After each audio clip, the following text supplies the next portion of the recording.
রুশ সেনাবাহিনীর সক্রিয় সৈন্য আরও বাড়ানোর নির্দেশ দিয়েছেন প্রেসিডেন্ট ভ্লাদিমির পুতিন। নিয়মিত বাহিনীর সদস্য সংখ্যা 1,80,000 বাড়িয়ে মোট 15 লাখ সক্রিয় সৈন্য রাখার নির্দেশ দিয়েছেন তিনি।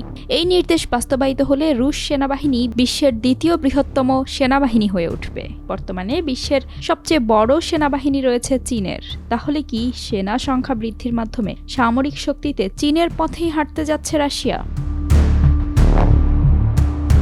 16 সেপ্টেম্বর ক্রেমলিনের ওয়েবসাইটে প্রকাশিত এক আদেশে পুতিন সশস্ত্র বাহিনীর সামগ্রিক পরিধি 23,80,000-এ উন্নীত করার নির্দেশ দিয়েছেন, যার মধ্যে সক্রিয় সৈন্য থাকবে 15 লাখ।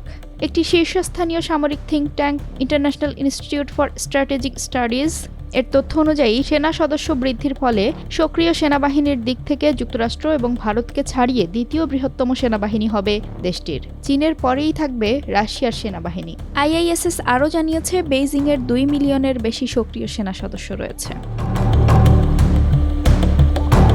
2022 সালের ফেব্রুয়ারিতে ইউক্রেন আক্রমণ করার পর থেকে এ নিয়ে তৃতীয় দফায় সৈন্য বাড়ানোর নির্দেশ দিলেন পুতিন। বর্তমানে রুশ বাহিনী পূর্ব ইউক্রেনে বিস্তীর্ণ 1000 কিলোমিটার ফ্রন্ট লাইন অংশে অগ্রসর হয়েছে এবং রাশিয়ার কুরস্ক অঞ্চল থেকে ইউক্রেনীয় বাহিনীকে সরিয়ে দেওয়ার চেষ্টা করছে। যদিও রাশিয়ার জনসংখ্যা ইউক্রেনের তুলনায় 3 গুণ বেশি এবং তারা ইউক্রেনে লড়াই করার জন্য লাভজনক চুক্তিতে স্বেচ্ছাসেবক নিয়োগ করতে সফল হয়েছে, তবুও তারা ইউক্রেনের বাহিনীর মতোই যুদ্ধক্ষেত্রে অনেক ক্ষতির সম্মুখীন হচ্ছে।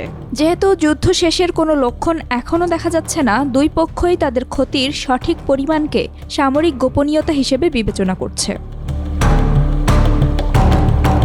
রুশ পার্লামেন্টের নিম্নকক্ষের প্রতিরক্ষা কমিটির চেয়ারম্যান আন্দ্রে কার্তাপোলভ জানিয়েছেন, সামরিক বাহিনী পুনর্গঠনের অংশ হিসেবে সক্রিয় সৈন্য সংখ্যা বাড়ানো হচ্ছে। তিনি বলেন, এ পরিকল্পনার মাধ্যমে বাহিনীর আকার ধীরে ধীরে বাড়ানো হবে, যাতে এটি বর্তমান আন্তর্জাতিক পরিস্থিতি এবং সাবেক বিদেশি অংশীদারদের আচরণের সঙ্গে সঙ্গতিপূর্ণ হয়। রুশ পার্লামেন্টের অভ্যন্তরীণ সংবাদপত্রকে কার্তাপোলভ বলেন, সশস্ত্র বাহিনীকে ঢেলে সাজানোর পরিকল্পনা ও সৈন্যের সংখ্যা বৃদ্ধি করা হচ্ছে কারণ উত্তর পশ্চিমাঞ্চলের প্রতিবেশী দেশ ফিনল্যান্ড ন্যাটো ব্লকে যোগদান করেছে। নিরাপত্তা নিশ্চিত করার জন্য আমাদের এখন সৈন্য সংখ্যা বাড়ানো দরকার।